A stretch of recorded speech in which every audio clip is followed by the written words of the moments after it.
Today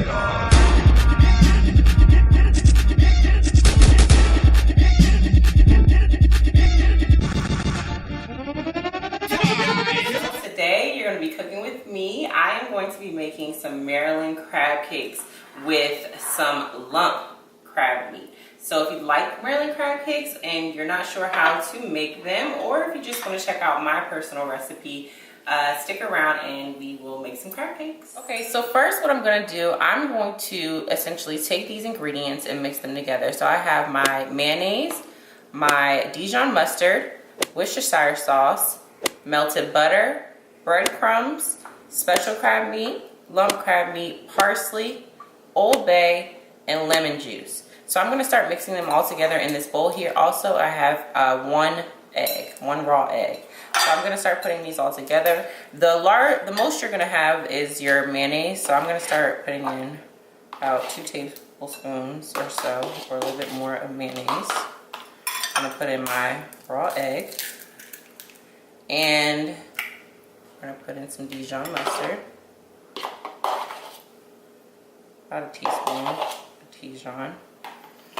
And then we're going to take our Worcestershire sauce.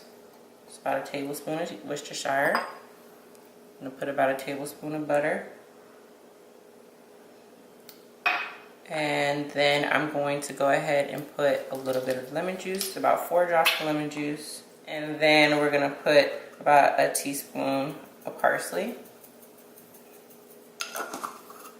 And then last but not least, your breadcrumbs. You don't want to put too much breadcrumbs. Breadcrumbs are going to help bind everything together when we do add the crab meat, but it can be a little bit overpowering. So you want to make sure that you don't put too much too much breadcrumbs. So I'm going to sprinkle in some breadcrumbs, but I'm going to add as needed as well. So I'm going to add a little now, and if I need a little bit more, I will. I didn't remember, or I didn't put in my Old Bay yet, so I'm going to sprinkle in some Old Bay.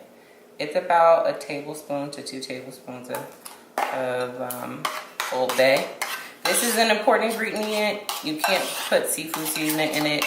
Old Bay is what I use. I use it on pretty much all of my seafood. Maybe it's the Maryland meat, I don't know, but it makes these crab cakes especially good. So I recommend Old Bay and not just any other regular seafood seasoning. So now I have this mixture here, and you can see the consistency. It wants to be a little bit like that. So there we go. Okay, we're back. So now I'm going to go ahead and add in this lump crab meat and special crab meat. Damn! Into the mixture. This is a very important part. You're going to make sure that you have a spatula for this part.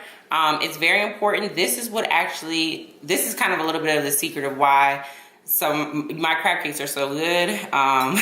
To be honest, it's this part right here. It seems like it's a very small part, but it actually is a huge part. So what we're gonna do is take the lump crab meat here. Look at that crab meat. And then we're gonna take this special crab meat here. And this is fresh special crab meat. So we're gonna take this mixture here, and I'm gonna start with 3 tablespoons of the mixture. Okay.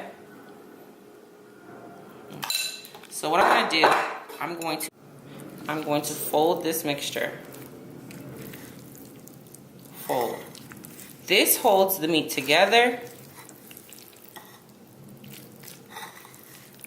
and also evenly distributes the product as well. And by folding, you keep the lump crab meat together and bind in the special crab meat to hold everything together. So you see that? I'm just gently folding, and the lump crab meat is, for the most part, sticking together.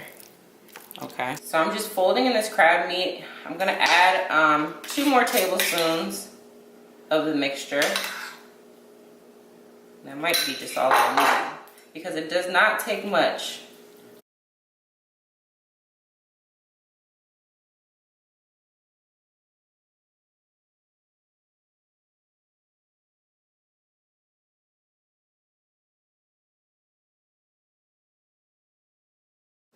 So now what I've done, I've taken a baking sheet, I've put some aluminum foil over it. I'm going to be baking my crab cakes today. So put some aluminum foil on top of a baking sheet, and then I'm going to take some melted butter to butter my sheet so that my crab cakes do not stick. So I'm just taking my spatula. I find it easier to do it this way. Take my spatula and spread out the butter, the melted butter, so that we can butter this sheet for our crab cakes.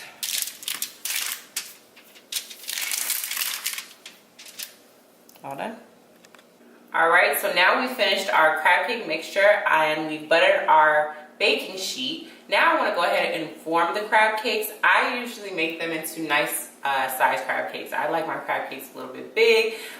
You can make them smaller if you like smaller portions. I've even seen people do crab cake balls where you can roll these up into small little crab cake balls and drop them into some fried oil, and they're really good if you want to put a little toothpick through them and share them for a party. That's a really good party favor to have whenever you have a little party. So there's so much you can do with this recipe, but I'm going to go ahead and bake them just to be a little bit on the healthier side. So I have formed each crab cake and placed some melted butter on top of each crab cake before I place them in the oven. So we're going to go ahead and put this in the oven on 385 for 20 to 25 minutes.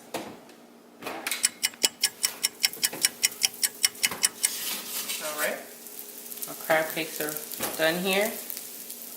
You can see they're golden brown.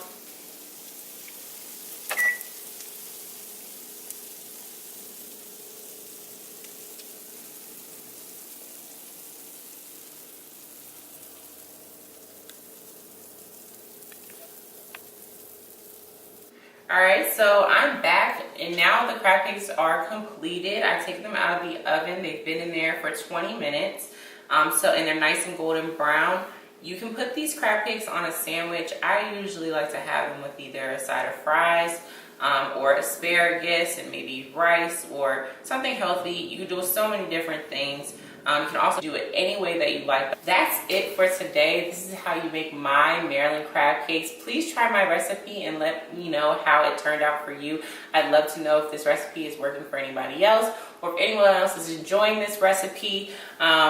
I truly enjoy it, and it's been a hit at any place that I've brought these crab cakes to. So any parties, friends, anything like that. They really enjoyed these crab cakes, and I hope that you enjoy them too.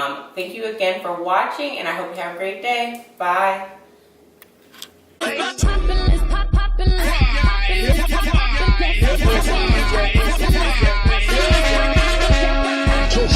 Show me a move.